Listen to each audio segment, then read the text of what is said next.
Hi, I'm Marisa Roffman from Give Me My Remote. I'm Danielle from Made Possible by Pop Culture. And this is technically our second vodcast, but none of you have actually seen the first one. It was just a test, just for our eyes only. But hopefully, if you like this, we'll be doing this more often. And you can always tweet us to kind of ask us questions or give us a topic or a show you want us to talk about. Danielle TBD. At Marisa Roffman, M-A-R-I-S-A. It'll be on the screen. Yeah. We're fancy. It'll be on the screen. Okay. It's right here. R-F-M-A-N. Right there. So we wanted to talk a little bit about fall TV because obviously that's right around the corner. But also, it's about that time when first looks and, snap judgments have already been posted, but reviews are going to start coming out. And we wanted to kind of talk about our favorites of the new fall shows as well as what we're excited about for returning. So, personally, my favorite for the whole fall season is Once Upon a Time for ABC. Yes, absolutely. And I feel kind of bad saying that because I tend to say what my favorite is and then that show gets canceled very soon, so let's all knock on something wooden and hope that doesn't happen. Yeah. But I thought it was a great script. Completely unique and different, not something that's on TV right now or maybe ever. Yeah. It's definitely something that's very on brand with ABC and Disney. Because fairy tales, exactly, and it's some of the best fairy tale characters from across stories. Grimm, Disney, but not just everybody from Snow White. There's always going to be people from Cinderella and Pinocchio, and it's such a hodgepodge of our childhoods told in a new way that I don't know. I felt like a kid watching it, and I've been watching it over and over again, and it's just the one episode so far.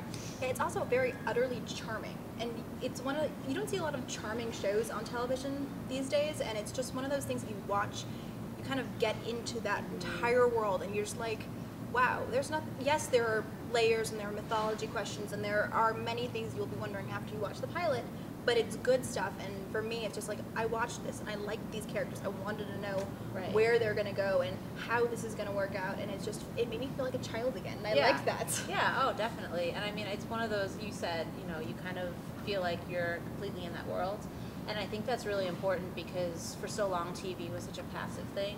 People would just kind of zone out, watch whatever, but with this you kind of can't, or you'll miss something really interesting. And you can watch it at its surface value, or you can do what everyone did for Lost and look for all the hidden meanings and the questions and the subtext and some Lost references that are in the pilot. Yeah, the Lost geek in me was seeing all these references, and I'm like, I know what that means. And it's cool. It's just kind of it engages you in a way that a lot of shows are not doing. Right. And I kind of feel like these writers, it's Adam and Eddie who created the show, worked on Lost. It gives them that kind of history of knowing when mythology works, when it doesn't, what they need to do to keep the audience entertained by mythology and answering questions without having it be too tedious. So that's a plus in my book. And I honestly am watching, hoping that the Little Mermaid shows up at some point. So if you're watching Eddie and Adam, love Ariel and Prince Eric.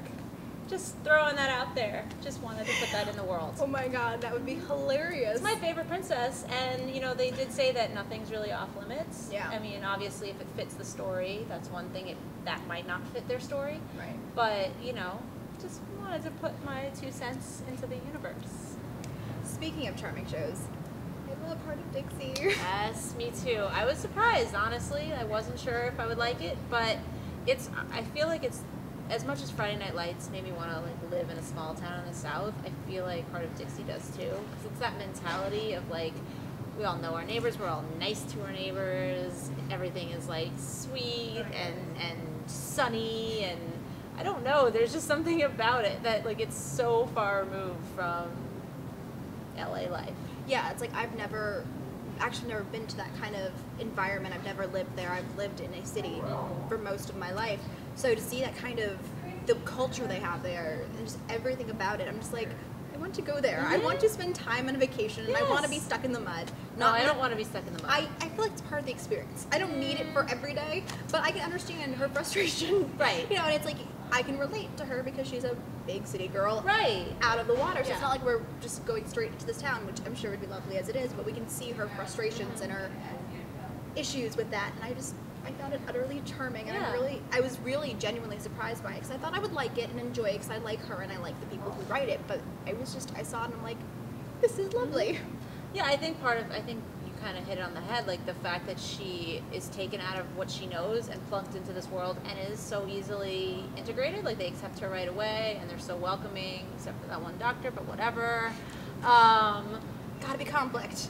Well, yes, Yeah. but I mean, you know, it's also, I think, generational. Yeah. But that to me is kind of what makes it feel like I could totally do that. I could go just pick up and move in tiny town and like have an awesome neighbor who plays rock band really loud and is hot, and I get mad at him, but really he's just hot. So I'm just gonna.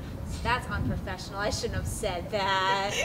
Maybe whoops. We'll forget about that. But whatever. But you know what I Yeah. mean. Like it's that it's that contention of it's everything that you don't know and you think that you don't want, but maybe it's what's good for you. Right. It was also one of the few pilots that I watched, because I mean, I've watched so many pilots at this point because there's so many of them. I feel like my eyes are bleeding.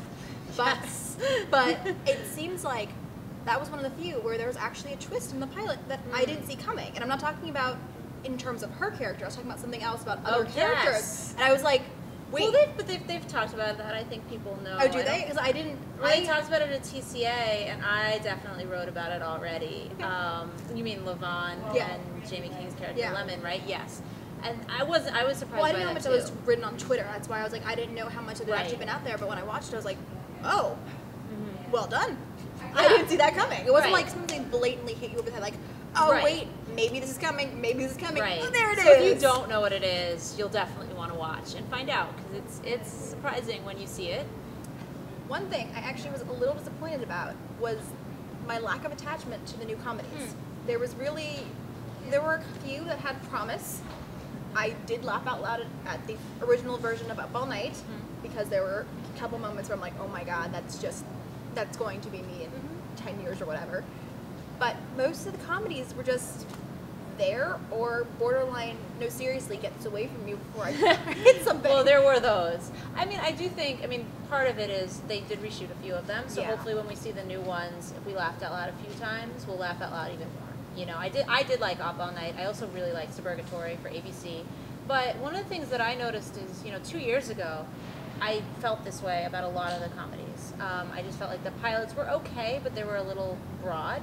And now they're some of my favorite shows. Community, Cougar Town. I admit, I did not love those pilots. I was kind of on the fence about whether I would keep watching them, let alone cover them. And now, I can't.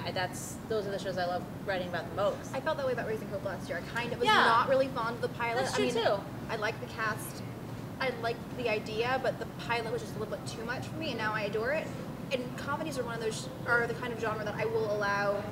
Normally, I allow 6 episodes to see if I will That's stay a with the lot. show. I Most know people don't do that. I know. I'm way too forgiving for shows, but for comedies, I normally allow The 8-ish. networks don't even do 6 episodes. Yeah, I know. But it's like, considering we have to cover these things, Right. if people are loving, say, show X, and I can't stand the pilot, I will watch it. And if people are loving it, I will Sure. keep watching it to try to see if I can find something to connect with, Right. so I can cover it for the people. Right. Otherwise, I just won't write And it. it's hard to make a judgment off of one episode, especially if you're comparing one pilot to a show where maybe they sent you the pilot and the first 2 episodes. Right. It's hard you get more attached to the show, whatever it is, that gave you 3 episodes because you know the characters better. Right. I don't write about shows that I don't watch, because I don't feel it's Oh, fair to the oh, fan. It's absolutely. not I don't like, either. I'm not gonna be like, yes, I totally watched this. Right. And here, you can totally tell I really watched this. Right. So- I think, and that's the thing, I think everybody can tell when the person doesn't know what they're talking about. Right. And so I want to avoid that as much as possible. And there's so many hours in the day, you can't cover everything. Yeah. You just Wait, have what? to. Brand new information. So you got to go with the ones that you really feel like you're attached to. Right. I know what you're talking Well, this is, fall TV, there's a lot. So this is fall. I feel like we do need to talk about returning TV, but I think we're going to have to do that at a later date. So you guys are going to have to stick around if you want to. No pressure.